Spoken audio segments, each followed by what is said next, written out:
Halo semuanya, apa kabar hari ini? Pada kesempatan kali ini kita akan belajar materi bab 1, yaitu Pancasila sebagai dasar negara dan pandangan hidup bangsa.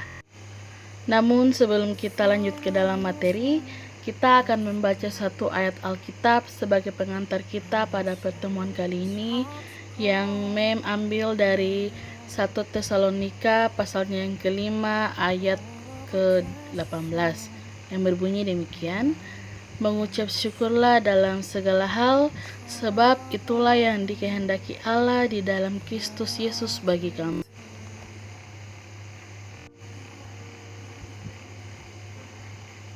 Oke, kita langsung ke dalam materi bagian B, menelaah Pancasila sebagai dasar negara dan pandangan hidup bangsa. Pancasila sebagai dasar negara.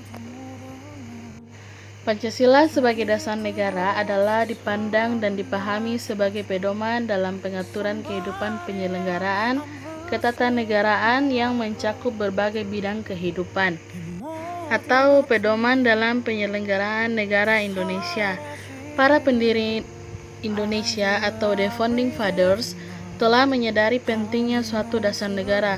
Oleh karena itu, dalam sidang pertama BPUPKI pada 29 Mei hingga 1 Juni 1945 dibahas dasar negara Indonesia. Adapun tokoh yang memberikan gagasan tentang dasar negara seperti Muhammad Yamin, Supomo, dan Insinyur Soekarno. Penyebutan Pancasila sebagai dasar negara pertama kali secara resmi dilakukan oleh Soekarno pada 1 Juni 1945 dalam sidang akhir BPUPKI untuk menyebut 5 dasar yang dikemukakannya. Selanjutnya, berbagai usulan dasar negara dalam sidang BPUPKI tersebut diolah lagi oleh Panitia 9 bentukan BPUPKI. Nah, Pancasila menjadi dasar bagi Undang-Undang Dasar Negara Republik Indonesia yang nantinya akan digunakan sebagai pedoman penyelenggaraan negara dan pemerintah. Untuk lebih jelasnya, coba cermati skema di bawah. Nah, berikut ini adalah skema isi pembukaan Undang-Undang Dasar 1945 alinea keempat. Pertama itu, tindakan-tindakan seputar pembentukan negara Republik Indonesia atau tindakan-tindakan setelah Indonesia merdeka. Kemudian berisi tentang tujuan negara, yaitu melindungi segenap bangsa Indonesia dan seluruh tumpah darah Indonesia, memajukan kesejahteraan umum, mencerdaskan kehidupan bangsa, serta ikut melaksanakan ketertiban dunia yang berdasarkan kemerdekaan, perdamaian abadi, dan keadilan sosial. Selanjutnya berisi tentang menyusun Undang-Undang Dasar Negara untuk membentuk pemerintahan dalam rangka mewujudkan tujuan negara, dan yang terakhir, Undang-Undang Dasar yang dimaksudkan terbentuk dalam suatu susunan negara Republik Indonesia yang berkedaulatan rakyat yang berdasarkan Pancasila.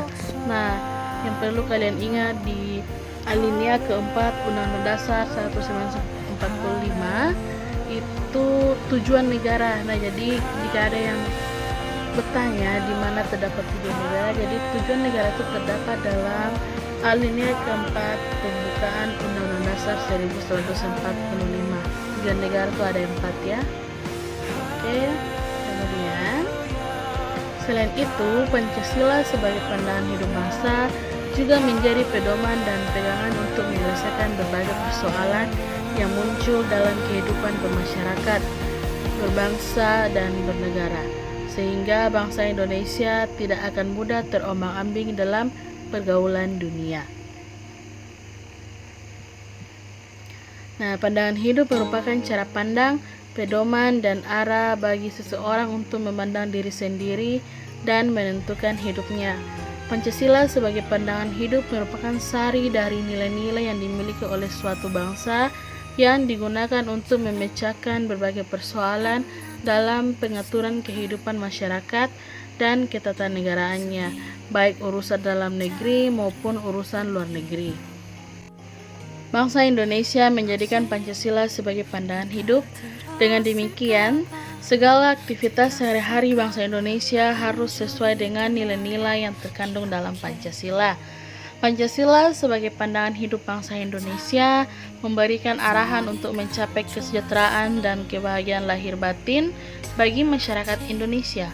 Pancasila juga memenuhi fungsi sebagai berikut: menjadi alat dalam upaya mengatasi konflik atau ketegangan sosial, menjadi sumber motivasi untuk mewujudkan cita-citanya, gagasan, dan ide-ide dalam kehidupan nyata, menjadi sumber semangat untuk mewujudkan nilai-nilai yang termuat dalam Pancasila sendiri, menjadi jawaban untuk menghadapi perkembangan global, dan menjadi sumber inspirasi bagi perjuangan bangsa Indonesia.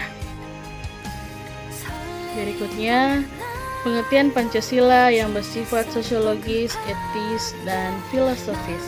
Nah, pengertian Pancasila secara sosiologis itu menunjukkan pada fungsinya sebagai pengatur kehidupan masyarakat pada umumnya.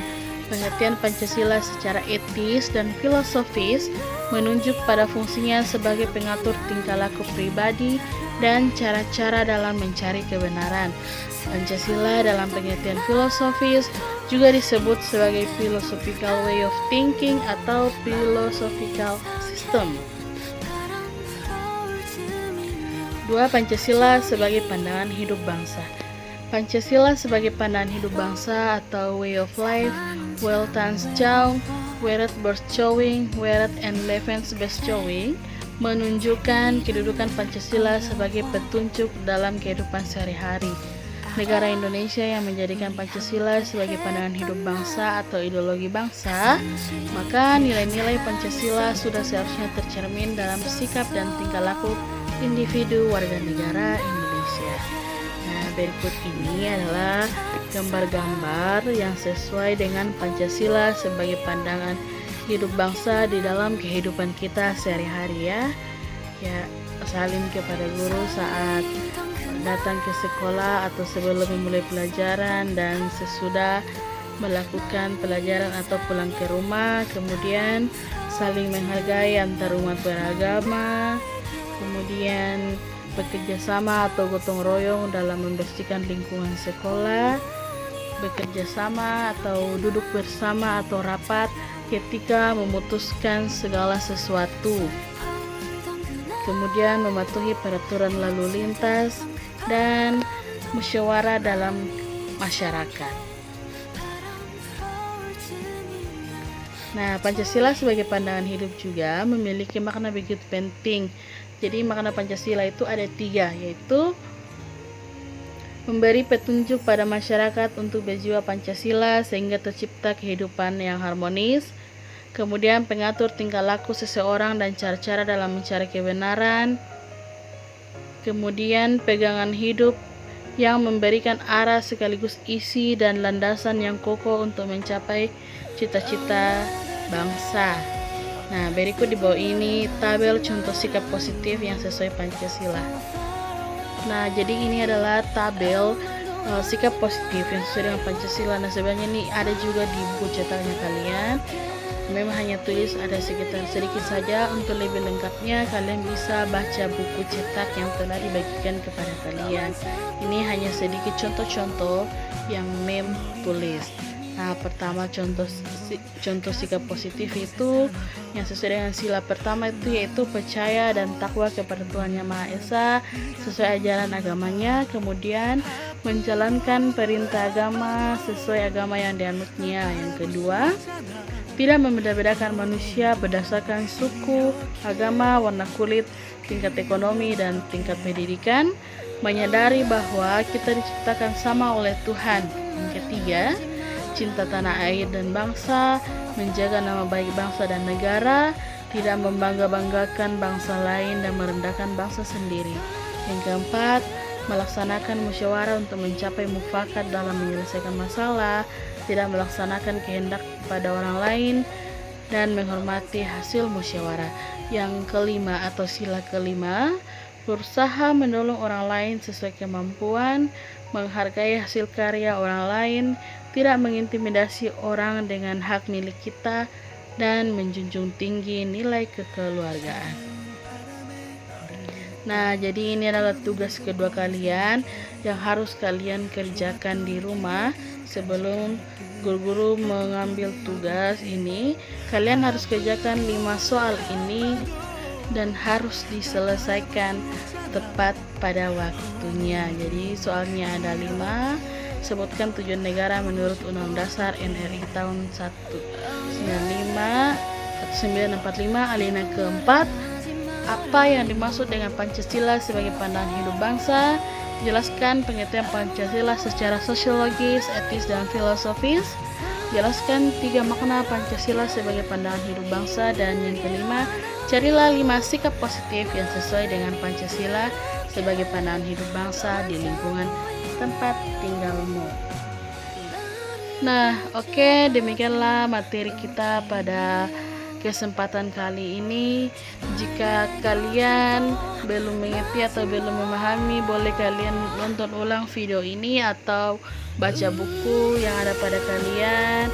Jika masih belum mengerti, kalian boleh langsung bertanya kepada Mem melalui nomor WhatsApp Mem. Dan video ini juga Mem upload di kanal YouTube Mem Irene Juwita. Kalian bisa nonton di situ. Jika misalkan video ini hilang dari HP kalian, kalian bisa nonton di channel YouTube Mem Irene Juwita. Terima kasih atas perhatiannya. Selamat belajar dan sampai ketemu di materi yang lain. Terima kasih.